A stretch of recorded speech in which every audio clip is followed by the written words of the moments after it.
जागरण में आए हुए तमाम माता रानी के भक्तों का मैं अमृता दीक्षित हार्दिक स्वागत करती हूँ। तो सारे भक्त दोनों हाथ उठाइए और बोलिए शेरों वाली मैया की, सच्चे दरबार की, दुर्गा मैया की।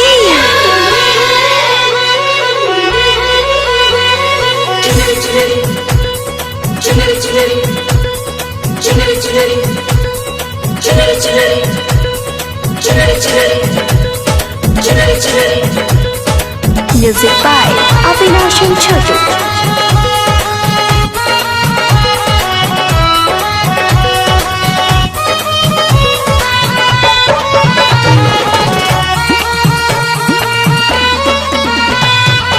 बाजेला डीजे झूमे गंगा नगरे, हरला मैया जी के लाली चुने, सातों बहनियां लगेली सुने, सबका पे चढ़ल भक्ति के लहर।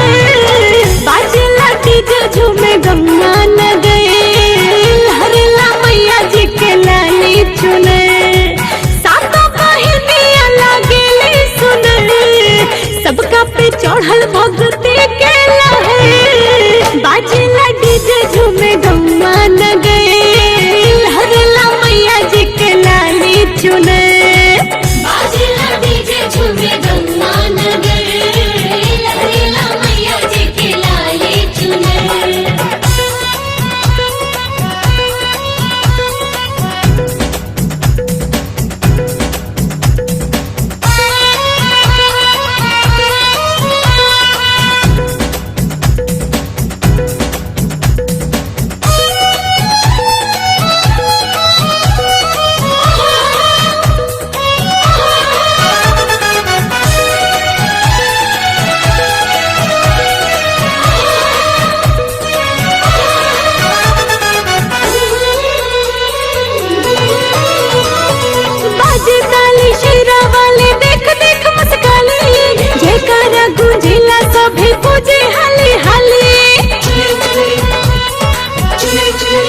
हो बाजे ताली शेरा वाली, देख देख मुस्काली, जयकारा गूंजेला सभे पूजे हाली हाली। हटे हटाले ना केकरो नजर, हरला मैया जी के लाली चुने, सातों बहनियां लगेली सुनर, सबका पे चढ़ल भक्ति के लहर। बाजेला डीजे झूमे गंगा नगरे, हरला मैया जी के लाली चुने। बाजेला डीजे झूमे गंगा नगरे, हरला मैया जी के लाली चुने।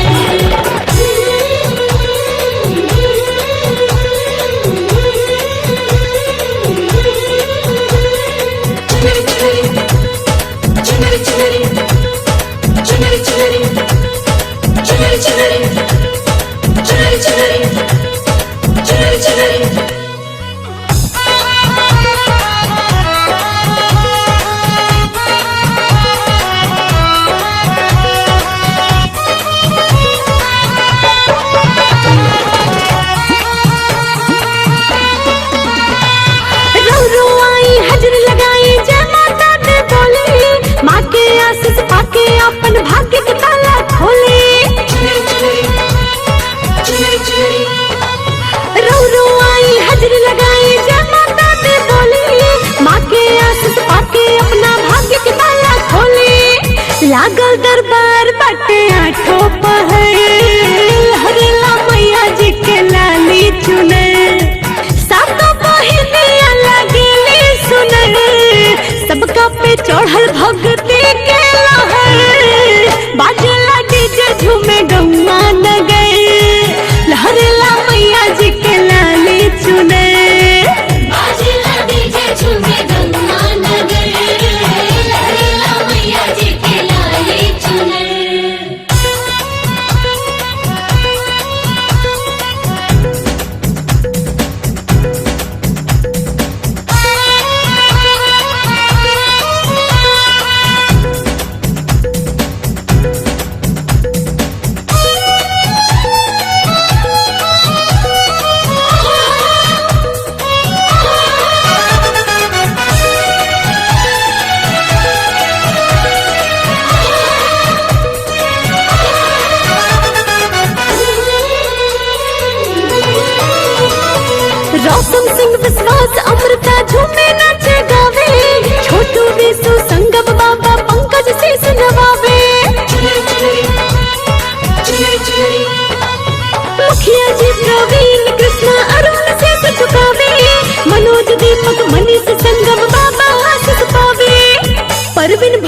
मोती के लचके कमर, लहरेला मैया जी के लाली चुनर, सातों बहिनिया लगेली सुनर, सबका पे चढ़ल भक्ति के लहर, बाजेला डीजे झूमे गम